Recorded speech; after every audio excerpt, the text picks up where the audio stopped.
Bueno, yo voy a empezar entonces presentando a Natalia, nuestra invitada, nuestra tercera invitada de este ciclo, Poéticas Anfibias. Digamos, los anfibios son animales que, digamos, se manejan en dos ámbitos, ¿no? Bueno, ustedes en México tienen el axolote, este maravilloso animal que pertenece a dos mundos, ¿no? Que están conectados entre sí. Entonces, digamos que creo que eres la invitada más, digamos, que sintoniza más con el título de este ciclo que ya tiene 4 años, una invitada mexicana. Bien, entonces yo la verdad es que conocí el trabajo de Natalia gracias a un poeta argentino que vive en Chile, que se llama Daniel Calabrese, que dirige, junto con Eleonora Finkelstein, esta revista preciosa que se llama Aérea, revista hispanoamericana de poesía, que, bueno, se publica en Chile, pero tiene filiales en España. Y, bueno, en uno de sus números salieron traducciones, que en realidad son autotraducciones, de Natalia en zapoteca. Y bueno, digamos, primero lo que voy a hacer es presentarla para que también los alumnos y quienes después escuchen en diferido esta grabación sepan y la busquen. Eh, hay varias personas que cuando vieron la difusión a través de las redes sociales me empezaron a preguntar en privado, ay, pero qué interesante, pero ¿dónde puedo encontrar su poesía? Me interesa mucho. Así que luego le vamos a preguntar a Natalia que nos hable un poco también de las ediciones de sus libros para poder conseguirlos en papel, en digital, etcétera. Bueno, voy a leer la biografía que figura entonces en la revista Aérea número 15, que es del año, este número es del 2021. Natalia Toledo es una poeta y narradora zapoteca, nacida en Juchitán, Oaxaca, México. Ha publicado más de 10 libros, entre ellos el poemario The Black Flowers en la editorial Fonemé Miria, escogido por la revista World Literature Today entre las 75 mejores traducciones en el mundo. Su poesía ha sido traducida al mazateco, maya, náhuatl, mixteco, inglés, esloveno, italiano, alemán y punjabi.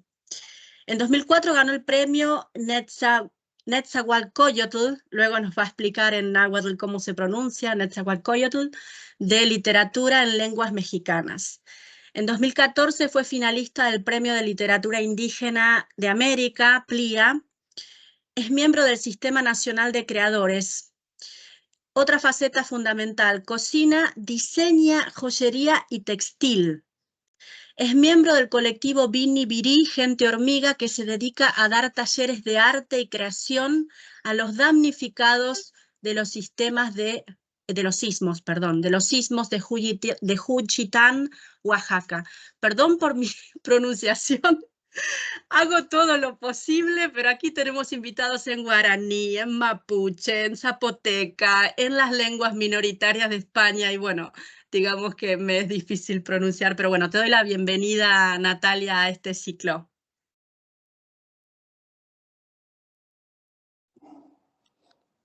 Hola Marisa, hola, ¿cómo están todos? Creo que el eco viene de México, ¿verdad? Pues un gusto y un placer estar aquí. Muchas gracias por la presentación. Dijiste Nezahualcóyotl, dijiste bien y dijiste muy bien Binibiri, gente hormiga. Esa es una palabra compuesta en zapoteco que cuando decimos si hubo una pregunta, ¿no? Si hubo gente en alguna manifestación o en alguna exposición de arte o alguien pregunta y había gente, entonces nosotros decimos Binibiri, gente hormiga. Entonces que había mucha gente. Binibiri, gente que era un hormiga. hormiguero. Un hormiguero de... Sí, así es. De hecho, una de las preguntas que quería hacerte, te pido, ahí está, es respecto de zapoteco y zapoteca, porque en distintas publicaciones lo veo como con la A o con la O, y en algún momento tuve la duda de si era por la castellanización del nombre o no, o es que son variedades, porque en realidad el zapoteco, digamos, es una macrolengua, ¿no? Que tiene muchísimas variedades, tiene como 60, con lo cual esa fue una de mis dudas. Bueno, le digo a los alumnos que es una lengua mesoamericana, que es hablada por casi 1 millón de personas, muchísimas personas, y eso que está localizada geográficamente, digamos, en una zona limitada, ¿no? O sea, toda la parte de Oaxaca, la parte de Veracruz, una parte de Veracruz, ¿no? Más hacia el sur. Bueno, México es un país enorme. De hecho, el otro día lo veíamos, mirábamos el mapa hispanohablante bueno, el mapa hispanohablante con mis alumnos y decía, bueno, la mayor población hispanohablante de españoles mexicanas, es decir, hay más de 100 millones de hablantes, ¿no? O sea que duplica casi todos los otros países que tienen muchísimos hablantes, como España, Argentina, Colombia. Pero también, digamos que las lenguas originarias tienen muchos hablantes. Es reconocida como una lengua nacional. Y una de las cosas, aprovecho, porque luego te voy a pedir que me hables un poquito de esto también, Natalia, aprovecho a decir que mientras buscaba, ¿no?, toda tu trayectoria y esto tan importante que a veces, que no todos los gobiernos tienen, que es el apoyo, ¿no?, a las lenguas cooficiales, porque es una lengua nacional, es una lengua cooficial. Es una lengua quizás minoritaria. Aquí en el ciclo hemos hablado de la diferencia entre minorizada, minoritaria porque hay más castellano parlantes, ¿no? Pero he leído que fuiste varias veces becaria del FONCA, del Fondo Nacional para las Culturas y las Artes, en lenguas indígenas, y del FOESCA también en Oaxaca, ¿no? O sea, como que son sistemas sistemas de mecenazgo nacional para tu lengua, para tu bilingüismo, para poder trabajar en obra artística y fomentar también la tradición de tu propia, de tu otra lengua, ¿no? De tu lengua originaria, que ahora te voy a preguntar si la consideras materna o es un bilingüismo horizontal, ¿no? O hay algún tipo de verticalidad, ¿no? O sea, lo digo porque aquí hay invitados que me dicen, bueno, no, mi lengua materna es, por ejemplo, no sé, el mapuche, pero me formé y estudié en castellano, con lo cual escribo y hablo mejor, digamos, en castellano, pero mi lengua materna es el mapuche, ¿no? Entonces, digamos, como que quiero saber un poquito de tu historia. Y también, aprovecho y le digo también a los alumnos, esta cuestión de que las políticas nacionales, en el caso de México, es un caso virtuoso el de México, que apoya el desarrollo cultural, ¿no? En estas lenguas, y que eso después impacta en la formación de una literatura en esas lenguas, o sea que es fundamental. Así que bueno, lo que quieras contarnos de esto que he dicho, sé que son varias cosas, ¿no? Pero para no estar apagando y encendiendo el micrófono todo el tiempo, te he hablado un poquito de cosas que me gustaría que nos contaras, Natalia. Bueno, sí son muchas preguntas en una y voy a tratar de responderlas medio hice mi lista. Bueno, yo quiero empezar diciendo que yo soy hablante del di y yaza. Di y ya, palabra y ya nube. Yo soy gente nube. Así nosotros nos nombramos desde nuestra lengua. Después, los zapotecas viven en el sur, hablan la lengua zapoteca. Bueno, es una palabra en náhuatl que tiene que ver con que éramos comerciantes naturales y es un pueblo, todo el istmo de Tehuantepec, somos muy conocidos por ser grandes comerciantes de nuestros productos, hay una economía, digamos, interna, hasta hace algunos años muy fuerte, porque hacíamos como esta cuestión de autoconsumo y compramos a cada quien, si tú vendes pescado, yo te compro pescado, pero yo hago tortillas, tú me compras tortillas. Todavía existe esa forma de vida, pero llegaron las transnacionales con sus supermercados, entonces la gente, como eso representa una novedad, se fue yendo a comprar a estos lugares como algo de moda, como algo nuevo, como algo cool, como algo para pertenecer a este gran mundo, ¿no? Esta gran orbe. Y poco a poco fuimos dejando esa forma de, pues de propiciar nuestros alimentos. Existe todavía los mercados en Juchitán, donde la mayoría son mujeres, casi no hay hombres en el mercado, cosa que me impresionó mucho cuando fui a India, que en los mercados estaban, la mayoría eran hombres y las mujeres tienen una vida más atrás, ¿no? Más, menos pública. Bueno, entonces yo quiero decir también que yo soy, antes de las becas del FONCA y todo este movimiento en lenguas originarias que se da, mucha gente, hay muchos estudios a partir del movimiento zapatista en Chiapas, aparecen estas becas que son institucionales, que son un poco también para acallar, calmar, los pueblos originarios, y es un pendiente, ¿no? Es como una cuota que le llaman para cumplir con eso. Entonces, yo empecé a escribir desde los 11 años y no sé por qué. En ese momento no había becas, no había nada. Cuando hubo becas, por supuesto que participé, pero lo hice un poco, que no es la gran cosa tampoco, porque creo que muchos poetas empezamos así, por sobrevivencia. Yo nací en Juchitán, Oaxaca, y de ahí me trajeron a la Ciudad de México, en donde estoy ahorita en este momento, y estaba yo muy chica, tenía 8 años. Entonces creo que todo mi ruido interior salió en forma de palabra, porque extrañaba mucho hablar zapoteco, porque aquí no tenía con quién hablarlo. Mi abuela paterna estaba empeñada que yo aprendiera a hablar bien el español. Entonces me metieron a una escuela de refugiados españoles que se llama el Colegio Madrid, imagínate.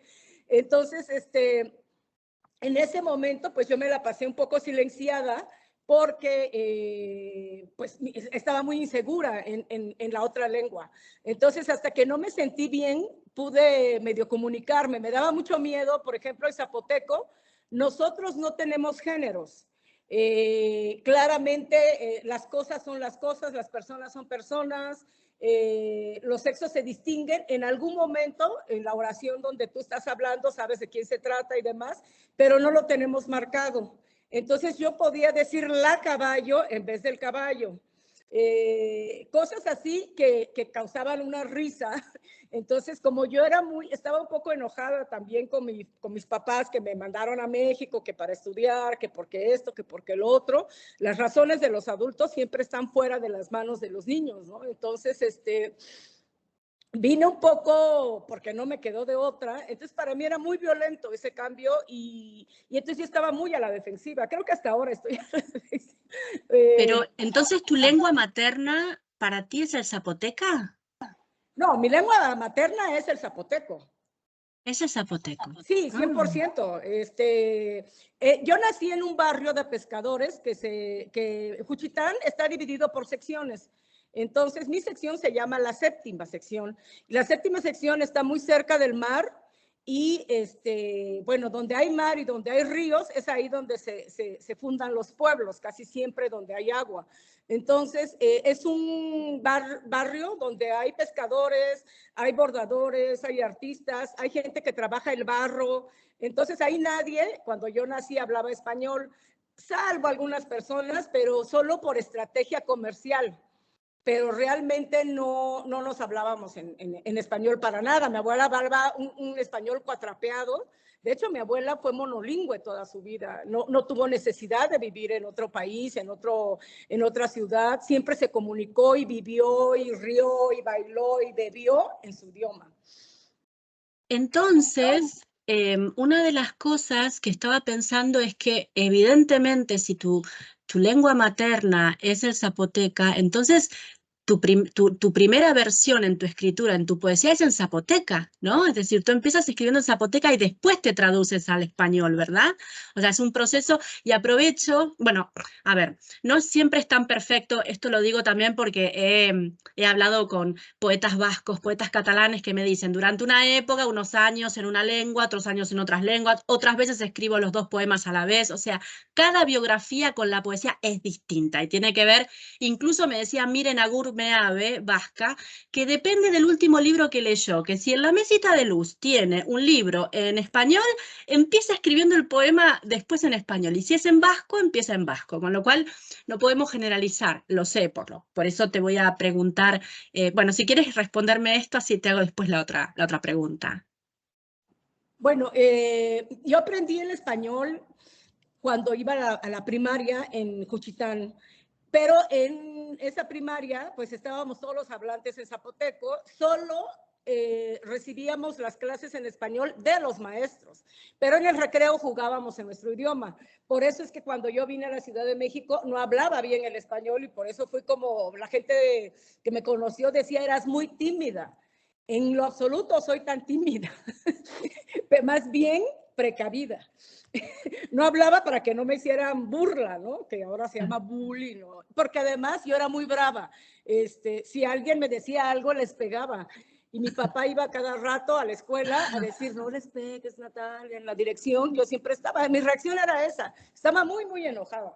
Entonces, yo comienzo escribiendo un libro, porque bueno, yo empezaba a escribir como pensamientos, poemas que le dedicaba a mi papá, porque mi papá fue un artista muy conocido y vivía en París.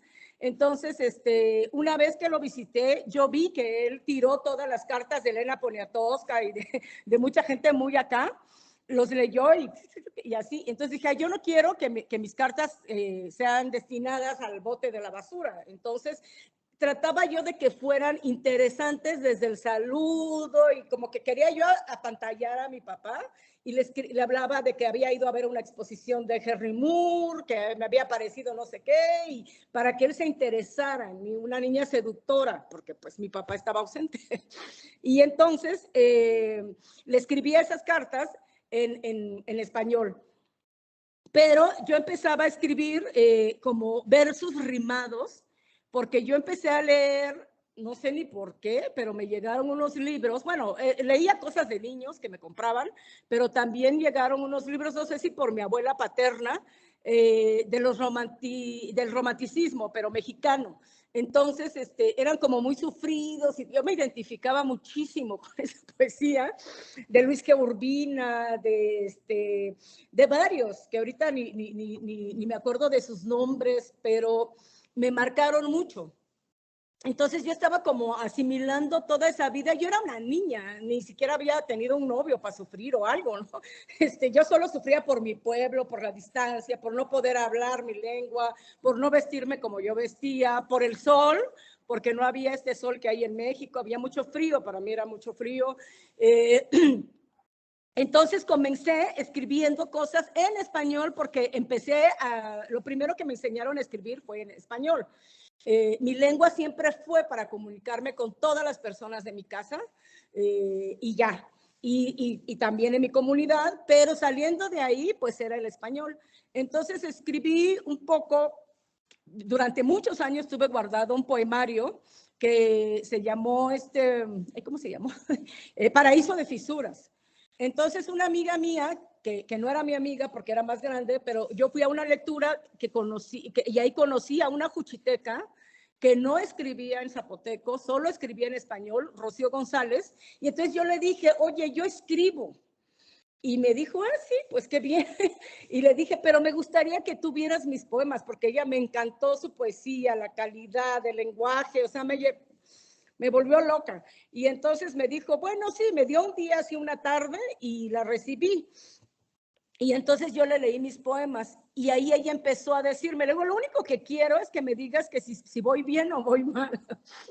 Y ella me dijo, no, sí es poesía, pero te faltan lecturas, pero te falta no sé qué, y así. Y entonces mi primer libro lo publico con ella en Oaxaca.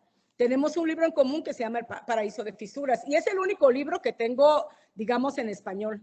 Los demás son bilingües a partir de que yo me doy cuenta que mi lengua sí se escribe, que necesitaba aprender unas reglas para poder hacerlo. Sí, o sea que al principio de tu escritura primó la lengua de alfabetización, o sea, no tu lengua materna, sino la lengua de alfabetización, que es el drama de muchos autores bilingües que se sienten como encorsetados en un momento porque dicen, en realidad, yo tengo más herramientas lingüísticas en una lengua que es la lengua que aprendí culturalmente, pero no es la lengua en la que yo me quiero expresar desde mis raíces, ¿no? Desde mí misma, desde el fondo de lo que te exige la poesía, ¿no? Que más autenticidad que un género como la poesía no hay, ¿no? Bueno, autenticidad no significa siempre verdad, ¿no? Hay que distinguir, porque también hay verosimilitud en la poesía y no todo es autobiográfico, pero me refiero a que esto que me estás diciendo me resuena mucho porque hay varios poetas que me han contado la misma cosa, ¿no? De que el hecho de tener más recursos lingüísticos para empezar a escribir hace que empiecen en la lengua aprendida y sigan con su lengua materna. Y de hecho, antes comentabas algo súper interesante que tiene que ver con, hay un perro que está ladrando peor, estamos con los sonidos hoy. No, que quería decir que la estructura, el orden de la frase y también la cuestión de las marcas, voy a cerrar la puerta. La cuestión de las marcas es, aquí está, además está haciendo de noche, en fin.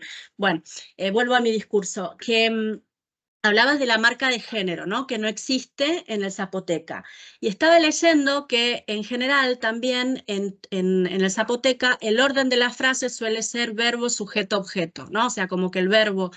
Entonces yo me preguntaba, a la hora de traducirte, ¿no? A la hora de traducirte al castellano, porque yo lo que he leído del castellano, de tus traducciones, tienen como generan una fascinación en el lector, bueno, por supuesto por el contenido, pero también por la sintaxis. Es decir, tiene una sintaxis en la que se nota esta cuestión de trasvasar a otra lengua una estructura lingüística distinta. Entonces, que nos cuentes un poquito también de este proceso de traducción del zapoteca al español o al revés. Si a veces te has visto en problema en relación al género, has tenido que cambiar el orden de, no sé, verbo, ponerlo después cuando en realidad iba antes, en fin, esos desafíos, esas cuestiones a las que te empuja a traducir entre lenguas tan distintas. Pues lo interesante, lo difícil, porque hay muchas maneras de mirar esta autotraducción, ¿no?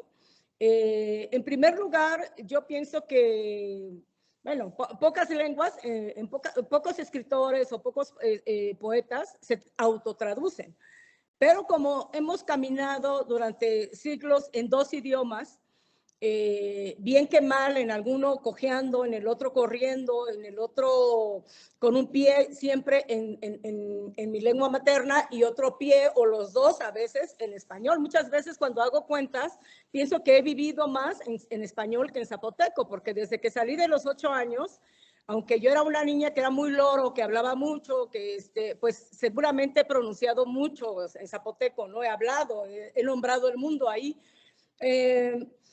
Pues pienso que como somos una sintaxis diferente, que acostamos, como nosotros decimos las palabras, diferente, no lo vas diciendo como lo hablan, o sea, como estoy hablando ahorita. Y de por sí, creo que los poetas somos una sintaxis, porque siempre movemos las cosas, porque no las podemos nombrar,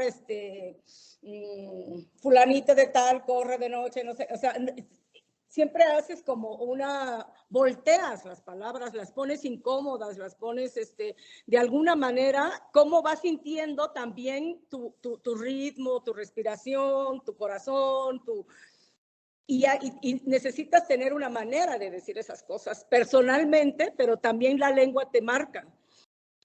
Ahorita tengo ¿cómo se dice? Pues un experimento muy interesante porque me invitaron a traducir Grito hacia Roma de Lorca, que es un poema muy, muy bello, que contiene palabras que han sido difíciles para mí encontrarlas y que estoy trabajando con un vocabulario del siglo XVI para entrar a la entraña de la lengua zapoteca y desde ahí poder nombrar y no quedarme corta con Lorca, ¿no? Usa la palabra edificio, usa la palabra, bueno, Chrysler, que eso sí, pues ya, imposible.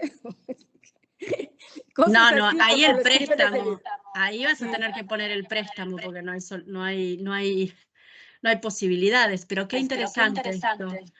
Y de hecho te quería pedir si podrías leernos algún poema tuyo en las dos lenguas. Así también escuchamos la música de tu idioma. A ver, abrí aquí al azar en este librito y dice Eriundandaya, Runi Bangurizara Gurinia Vida, Nequana Nashivito Shamiga Candida. Runi Girayo Desha Negucha Baso Shinyagu Ya Neka. Runi Lindana Tegu Kasluna. Nelubagi Chibiga Lige. Runi Kashigagetta Vitopalunia. Danica Gendashela Ragacetu Kachagana. L'unica tibi sigucci gubija gicai che nora gusija rucciunda lubi chi sunesce si di ghiacci.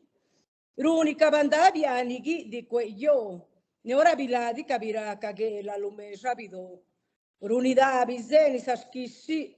L'unica iaga capie che ndani nissana capirighi. L'unici rani bisaglia ti ganda chibane. Narunda. La traducción es oración por la silla de ruedas de mi abuela, por los mangos verdes de mi amiga Cándida, por las casas de ladrillos y su húmedo berbellón, por los pretiles grises de mi cuna, por los órganos de espinas creciendo en las paredes, por los cicalpestres que acumuló mi madre en las bodas ajenas, por esos días en que el sol bronceaba mis cabellos, y mi sonrisa era el brillo cegador de una costra salina, por las fotografías pegadas sobre el pliego de cartoncillo y su viaje repentino al altar de los muertos, por el petate y su cartografía de orines, por los árboles torcidos sobre el estriado del agua, por todo lo que inventé para tener una vida, yo canto. Justo este poema lo tengo en la selección y de hecho había notado, imagino que el por, esta preposición es runi, ¿verdad? Runi, sí, digamos toda esta anáfora, runi, runi, runi, runi, luego por, que digamos que es lo poco que pude entender que por lo menos, digamos, como que la autotraducción tenía esta misma forma, ¿no? Por lo menos al principio. Pero lo que también me llamó la atención y sobre lo que quería preguntarte es ese poema que se llama La felicidad y que tiene como dos columnas, ¿no? Entonces es como si hubiera sustantivos, bueno, sustantivos o, digamos, pequeñas frases, casi todos objetos y muchos objetos cotidianos.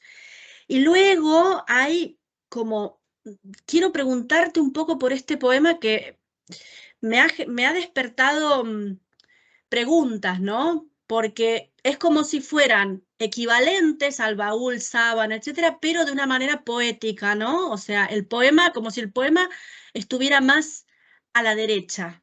¿Cómo pensaste la estructura de este poema?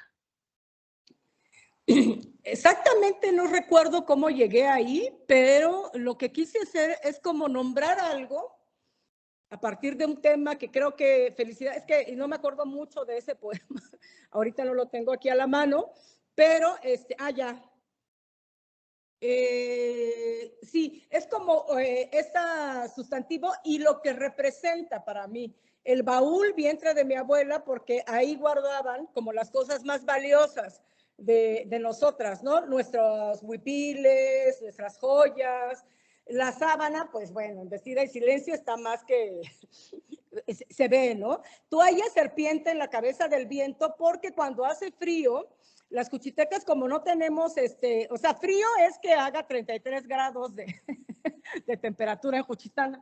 Entonces, todas las señoras se ponen la ropa de sus maridos, pantalones, y es en el momento que puedes ver el cuerpo de las mujeres, porque siempre usamos enaguas largas. Y subimos una toalla en la cabeza como si fuera una serpiente por el viento, ¿no? Porque hay mucho viento en el norte que pega muy duro allá. La enramada es que cuando hay una fiesta, dice la mano de los mushes son los homosexuales que se llaman mushes en el Istmo en general, y ellos adornan, a ellos les toca adornar la cabeza, a veces hacer el vestido, a veces, casi siempre el adorno de todas las fiestas que se hacen bajo una enramada o bajo una lona. Y entonces es algo y su correspondencia. Entonces fui haciendo ese ejercicio. Lo hice primero en un poemario que no recuerdo, y entonces lo volví a hacer en otro poemario. Quería yo que ese fuera como una distinción. Cuando termino un poemario, poner qué significó esto, y su correspondencia, ¿no? Y cerrar. Pero ya lo dejé de hacer. Entonces, bueno.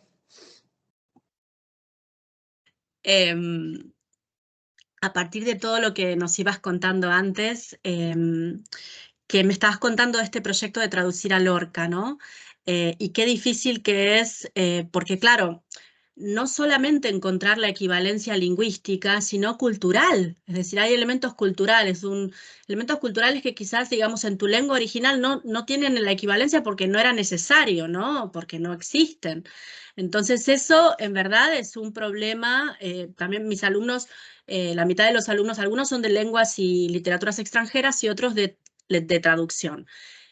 Entre el italiano y el español hay varias afinidades, aunque hay comidas distintas, hay cuestiones diferentes, pero hay culturas en donde realmente, no sé, por ejemplo, traducir la luz del finés al español, el español que tiene territorios con tanta luz, o sea, traducirlo literal en finés suena inverosímil porque tienen tan poca luz que hay que encontrar, quizás luz se convierte en aire, ¿no? Porque es más real, ¿no? Entonces, estas dificultades que mencionabas, imagino lo que debe ser traducir a Lorca y en particular este texto al zapoteca. Pero entonces, esto yo no lo sabía, traduces también a tu lengua materna a otros autores, porque esta era otra pregunta, es decir, te traduces tu propia obra, pero también te interesa traducir a otros autores al zapoteca. Si quieres contarnos algo sobre esto. Sí, he hecho traducciones, por ejemplo, de Esopo, las fábulas de Esopo, el zapoteco. Alguna vez mi papá fue muy impulsor de las lenguas y estaba muy preocupado que el español estaba ganando mucha presencia en las comunidades, en las escuelas no se enseña. Entonces, pues cada vez hay menos hablantes, ¿no? Mucha gente dice que el zapoteco se va a recuperar en Los Ángeles, California, porque viven muchos paisanos allá trabajando de indocumentados, algunos ya, claro, ya que viven allá legalmente, que no entiendo esa diferencia, pero ellos ya no pasan por el español, sino que aprenden el zapoteco de sus padres y el inglés porque van a la escuela al inglés, y entonces ellos se vuelven traductores de sus papás que a veces ya no les da tiempo ni cabeza para aprender esa lengua en Estados Unidos. Y me perdí un poco, pero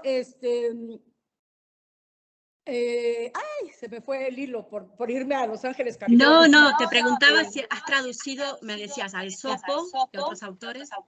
Entonces, ya me acordé, porque estoy pensando en Esopo, pero también en qué de Esopo. Entonces, mi papá organizó un grupo de traductores de variantes del zapoteco y nos citó en Oaxaca, porque él había encontrado que unos alumnos de filosofía en Oaxaca habían leído a Esopo como un ejercicio. Entonces él le dio mucha curiosidad y le dio como mucha alegría encontrar ese documento y nos pidió que intentáramos traducir uno de las fábulas. Entonces pasó algo muy chistoso porque nada más de todas las lenguas llegamos una chava que, ay, ¿cómo se llama? Bueno, ella de otra variante del zapoteco de Oaxaca y yo. Entonces la fábula decía, es el viejo y la muerte, que el anciano, cansado de cargar leña, ya no pudo más y lo botó. Y dijo, ¿dónde está la muerte? ¿Cómo quisiera que la muerte viniera y me ayudara? O sea, ya estaba harto, ¿no?, de trabajar. Entonces la muerte desapareció y entonces a él se le salen los ojos y le dice, no, gracias, ¿no? Y recoge su leña y se va, como pudo, se fue caminando. Entonces, cuando hicimos ese ejercicio y entonces le dije, a ver, ¿cómo lo hiciste? Dime, y así estábamos hablando de la experiencia. Esta chava me dijo, lo traduce tal cual, y de repente la muerte se fue a su casa, dijo.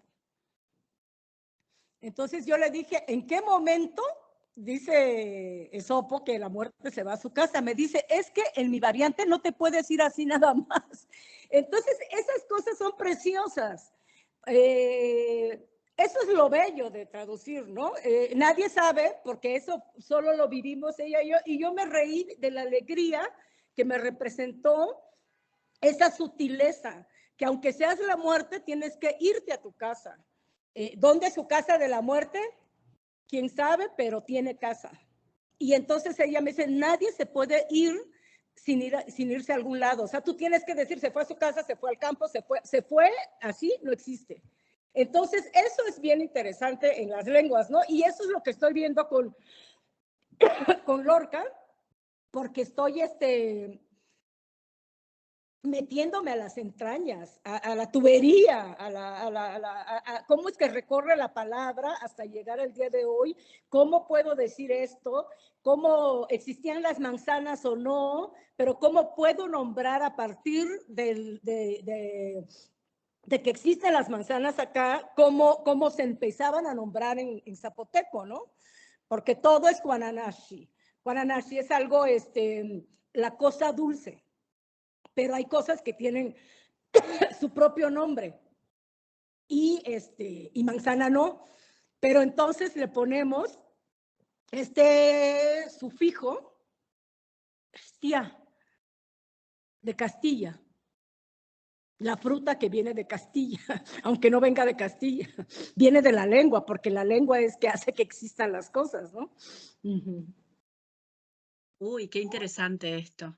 Qué interesante, me hacías pensar en este hermoso ejemplo, ¿no? De hasta la muerte se tiene que ir a su casa porque la lengua no permite que suceda de otra manera, ¿no? Si no sería como incorrecto lingüísticamente. O sea, esta incorrección lingüística sería una incorrección existencial, ¿no?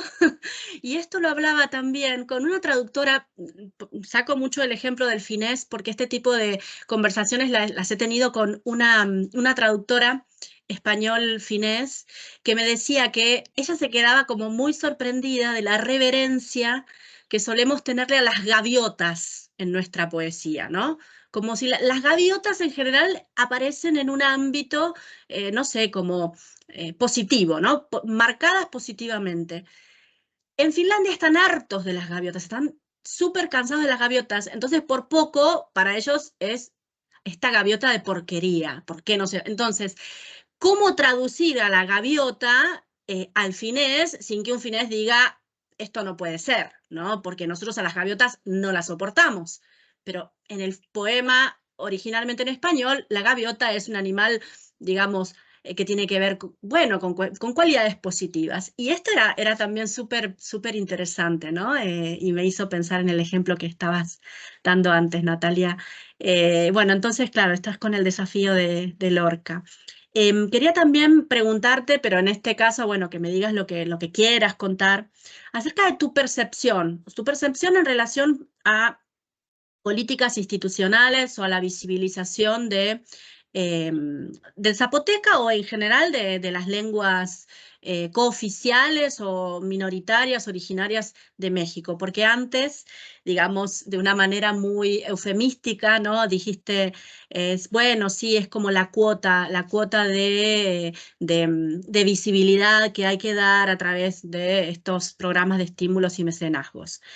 Entonces, que nos cuentes un poco tu percepción, qué es lo que faltaría hacer, qué es lo que se ha hecho, qué políticas existen. ¿En la escuela se enseña algo de esto? ¿Qué podrías contarnos desde tu experiencia, o sea, experiencial? Pues es todo un tema. Y hace poco yo tuve un cargo en la Secretaría de Cultura, bueno, hace poco no, ya tiene sus años, en esta administración. Y yo entré como, dije, por fin voy a poder hacer algo por las lenguas, porque ahí están todas las instituciones, era una subsecretaría y era muy importante. Pero la parte administrativa casi no permite nada, y en lo que quieres cambiar algo, pagarle a los poetas rápido y que no pasen 6 meses, porque así pasa a veces, pues no se puede, porque aquí hay un candado, porque administrativamente no se, y así. Bueno, yo renuncié no nada más por eso, sino porque me cansé muchísimo y lo vi como una oportunidad que al final de cuentas pues no pude con mi alma trabajar ahí, ¿no? Es demasiado, es desde la mañana hasta la noche todos los días, yo ya no tenía vida, no cuidaba a mi hija, o sea, entonces de repente dije, no, ¿yo qué hago aquí? Y además yo soy, pues tengo mi carácter, iba en contra de todo. Entonces, salí bien, salí agradeciendo y demás, porque ellos me buscaron.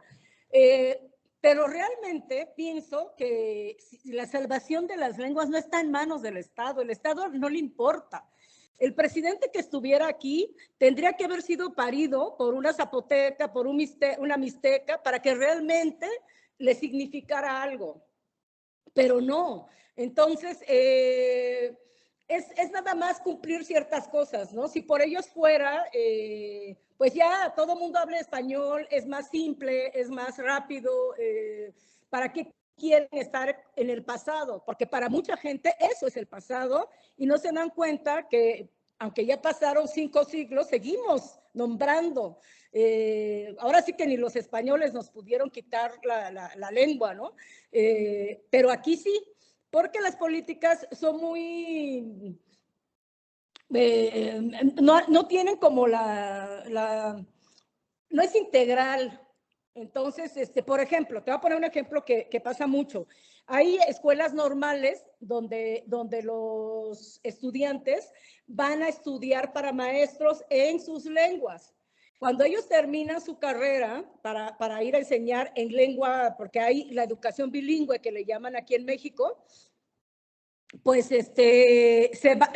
los mandan, por ejemplo, yo hablo zapoteco y a mí me mandan a la zona Huave o a la zona Icot o a la zona donde se habla náhuatl. Yo no hablo náhuatl.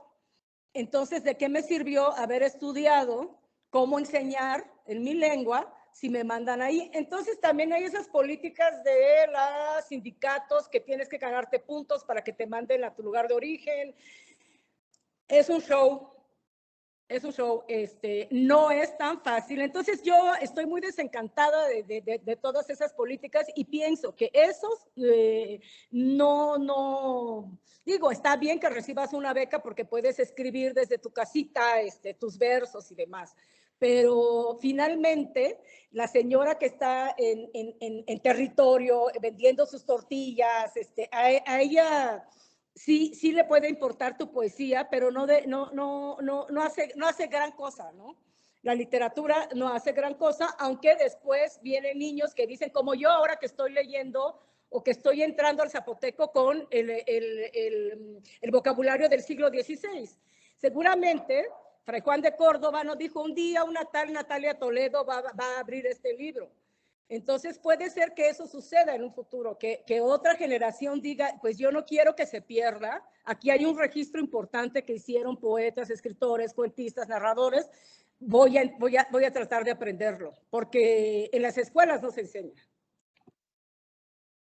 Sí, entiendo. No, la burocracia, entiendo esa burocracia Y esa cuestión de lo interpreto como esa cuestión también de poner la cuota, es decir, que los números luego aparezca, ¿no? Que se destinó determinada cantidad de partida de dinero o que la intención estuvo, pero que no estuvo direccionada de la manera más eficaz, ¿no? Que es un poco lo que me estás diciendo. Sí, estaba leyendo que fuiste titular de la Subsecretaría de Desarrollo Cultural. Hasta hace poco, ¿no? Porque fue en el 2018 y hasta hace poco estuviste, ¿verdad, Natalia? Solo estuve 2 años. Bueno, que 2 para mí años. fue una eternidad. Bueno, bueno. Yo creo que quizás hay personas que quieran hacer alguna pregunta, pero antes de eso, yo quería pedirte que nos leas algo más. A ver si nos lees algo más de tu poesía y también que nos cuentes cosas que hayas publicado, de las que podamos acceder, porque mis alumnos seguro van a estar curiosos también. Algunos me van a preguntar, que van a querer incluso ver la grafía, ¿no? Cómo se escribe la lengua, etcétera. Si hay algún sitio donde, o sea, ¿qué nos puedes recomendar para ellos para que después busquen? En general, si pones Natalia Toledo en Google o en estos buscadores, aparecen muchas páginas, revistas que contienen poesía visualmente y también en cuanto a sonidos se han hecho grabaciones. Entonces hay mucho material en línea. También, pues bueno, yo he publicado con, bueno, aquí en México, ¿no? Y también en Estados Unidos, pero hay un poeta que se llama David Shook, que publicó un libro mío muy grande, muy bello, que es trilingüe, zapoteco, se compra en Amazon. Y ahora está a punto de salir el segundo libro, con traducciones de Claire Sullivan, una chava de Estados Unidos, que es una maestra extraordinaria, ¿no? Ella sí traduce, en serio, porque se dedica, es maestra de traducción. Y bueno, también en el Fondo de Cultura Económica, que creo que hay una, bueno, no sé si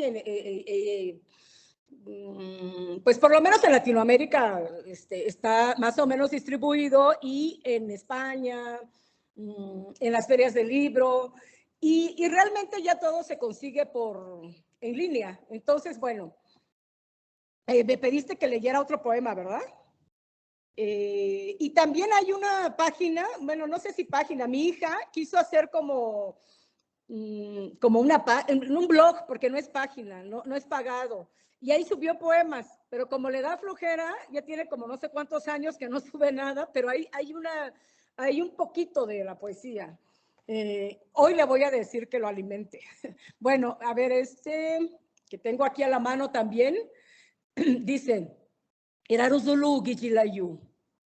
Gukkanus lasa diusi, gie Virginia nemigu, Guccano yaga cucesa belle, bacanda nell'ivana con i bisose vidanu, biava lontani ghissi, guvicia bitidi vasra stila ci dono, guccano pumpuau, guccano nisau, yananakanu de, bianasa nagisu gichilayu. Origen. Fuimos escama de Dios, flor, venado y mono.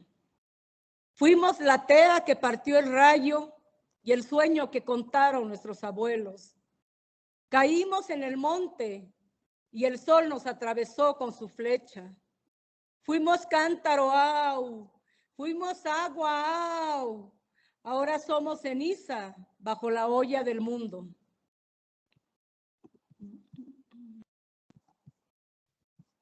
Bueno, piel de gallina. Quiero saber si alguien tiene alguna pregunta. Por ejemplo, veo una compatriota de Querétaro que se ha conectado y que intervino la vez pasada en el encuentro sobre el guaraní, hablando también un poco de políticas lingüísticas, ¿no? Y bueno, Luz, no sé si se te ocurre, si querrías decir algo, sé que es un tema que te interesa, en el que estás también trabajando. Y también a ver si algún alumno se anima, no sé, Silvia u otros alumnos, Alessandra, si se animan a preguntar o a comentar alguna cuestión. A ver. Pues muchas gracias y Natalia, qué gusto verte así en pantalla y gracias por el espacio. Pues la verdad es que yo soy fan de Natalia desde hace mucho tiempo y conozco el movimiento de literatura en México y donde pues Natalia es una figura muy importante pues por muchas cosas, ¿no? Por su obra, pero también por los otros espacios en los que ha participado eh, como artista, ¿no? Y como gestora y en este espacio público, ¿no?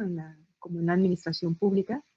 Y hay una cosa que no dijo mucho y que tal vez no, pues en este ciclo no se sabe mucho, pero también es una activista muy cercana a la gente, ¿no? A su barrio.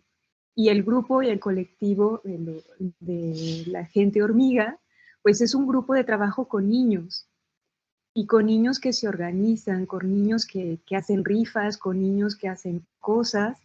Y hay una parte muy importante donde, digamos que sí, en México hay, también para mí, en comparación con otros lugares, sí hay, a pesar de los pesares, como pues una fuerza en la colectividad para mostrar las lenguas. Y eso está, como ella bien lo dijo, más en las personas que en los gobiernos. Y a mí me gustaría como señalar eso, ¿no? Que Natalia es muy cercana a la gente que pasa, pues, que tiene su casa en la séptima de Juchitán y bueno, también en la Ciudad de México. Y que esta parte de trabajar con los niños es algo muy particular que ocurre con ella y con algunos otros autores y escritores en lenguas originarias de México. Y yo ahí es donde veo como una posibilidad de renovación, de visibilización, de que en algún momento sí, o sea, haya más niños y más niñas y más jóvenes y otras personas también de las comunidades y más personas como yo que no hablamos la lengua, pero que nos interesamos en los procesos. Entonces solamente quería como señalar eso porque me parece que también es pues muy importante y pienso que es también la diferencia de cómo está funcionando con las diferentes lenguas en México, ¿no? Y por qué el movimiento pues se va haciendo visible, ¿no?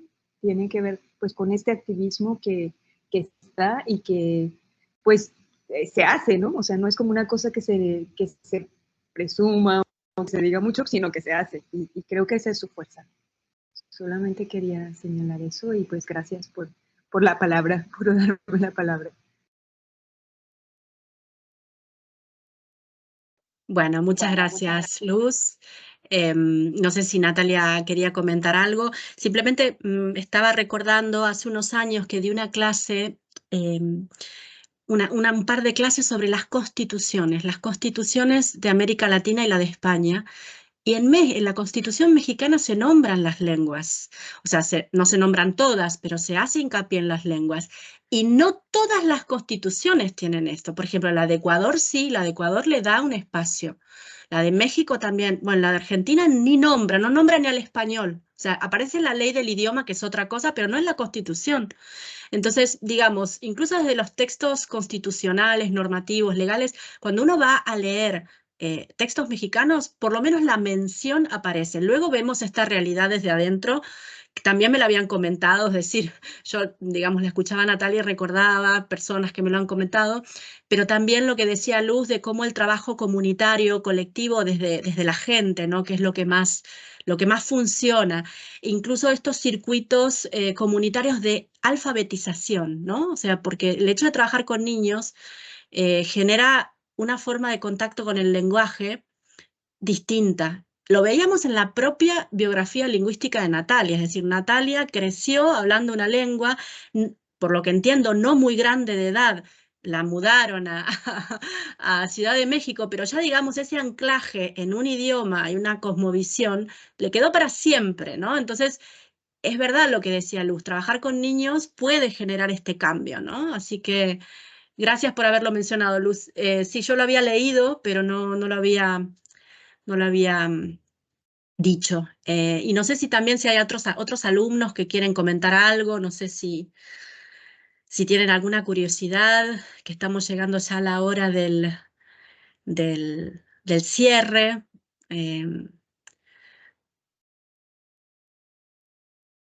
A ver si veo alguna manito levantada o alguien que se conecta. A ver, es que son tímidos, pero reciben, ¿eh? O sea, reciben el mensaje. A ver, bueno, Silvia además de ser la tutora, es poeta también.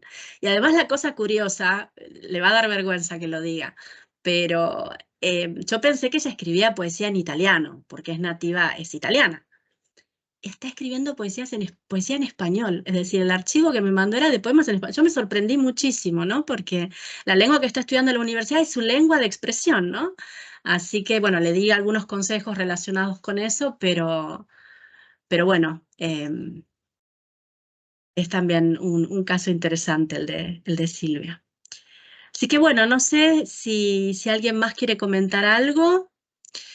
Y si no, nos vamos a despedir, Natalia, si te parece, con otro, aunque sea breve, poema tuyo. Yo aquí me había marcado, pero no sé si los tienes ahí a mano, pero había marcado, bueno, oración, que lo leíste, bueno, la felicidad para preguntarte, y también El camino del vidente, que es el que le da el título a esta selección que salió en Reel. No sé si lo tienes por ahí a mano. Bueno. Y terminamos con este poema. Sí. Snesa niruyado. Ana panda viekke, kuluai kenda niruba, tika di kusianda kabenaya. Naga chirita wagetana subirua, tiki chagana yangi uyoso. Gujite subana biku, nebizide kusikie, na mejavido rita wajita bigubiji, dera bikuiji kidirua. Soppe vikashi gija tiniyalla stinne, ne vinitte la de sashiame. Giras que da sela viavani sagie, runipindienda ani gisu gendaro. Pichugua gieluane tigujiu, ne bisruse lustui.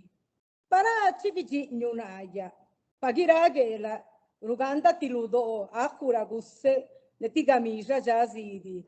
Stisha stivaya, dice kajini kaguna venda. El camino del vidente.